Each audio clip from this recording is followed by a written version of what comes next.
Hello mga kahay, kumusta kayo? Ito muli nagbabalik si Chinese TV. Ito, ang lakas ng tagas ng tubig sa tubo. Kaya hinalian ko muna siya ng plastic para hindi magwatak-watak yung tubig. So ito ang kailangan ko. Ito, kaso lang ubos na. So kailangan bumili. So ito yung kailangan nating materialis. Tsaka ito, kailangan natin to para sa pag-aayos ng nasirang tubo o naglilik na tubo. So nabili ko to kanina at saka ito rin. Kailangan din natin ng elbow or something. Panoorin nyo ang video na to hanggang dulo. Ito na, umpisa na natin.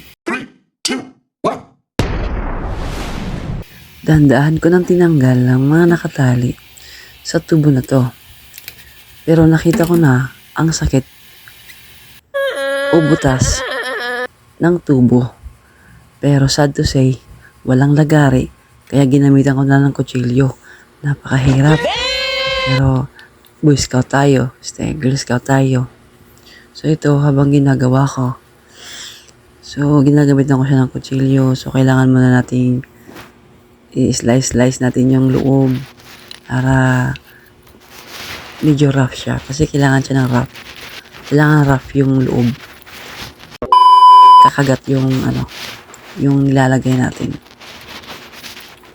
So, napakahirap talaga pag kulang ng gamit, mga kahay. Naisip kong bumili nito kasi kailangan din to. So, ito, kailangan to siya para ilalagay natin dito, didikit natin sa tubo. So, napakahirap. Dahil pag kulang ng gamit. Pero dahil Boy Scout, Girl Scout, kailangan hanapan ng paraan. So ito yun, unti-unti ko na siya, nilalagyan ko na siya ng PVC. Pero yung ilalim ng bago ko siya nilagyan ng white, nilagyan ko na siya ng PVC para kakapit talaga siya.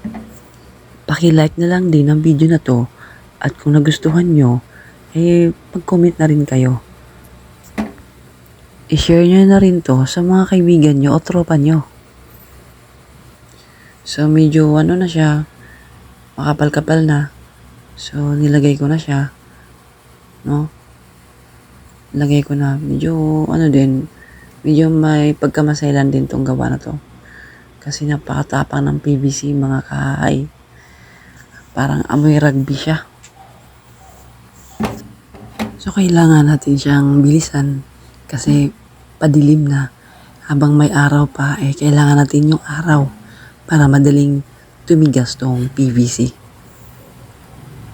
So, kailangan natin bilisan. So, binalot ko na siya ng PVC. So, ito na.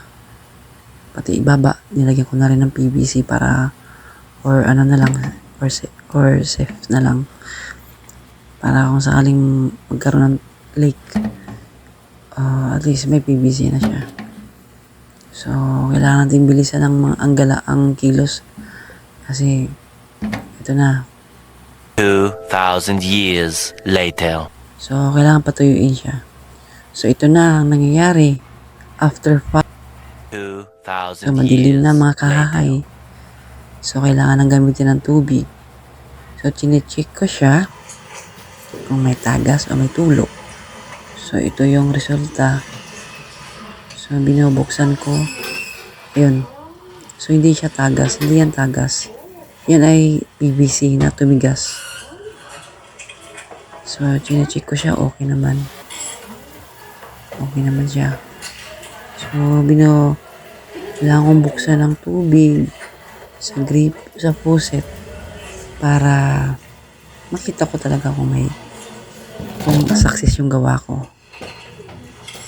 So, yun. Chinecheck ko ng maigi. Mula itaas hanggang sa ibaba. Kung may tulo. So, kailangan maayos yung paggawa natin. So, yun. Binuksan ko na yung tubig. Hanggang dito na lang mga kahay. Thank you for watching. Bye-bye.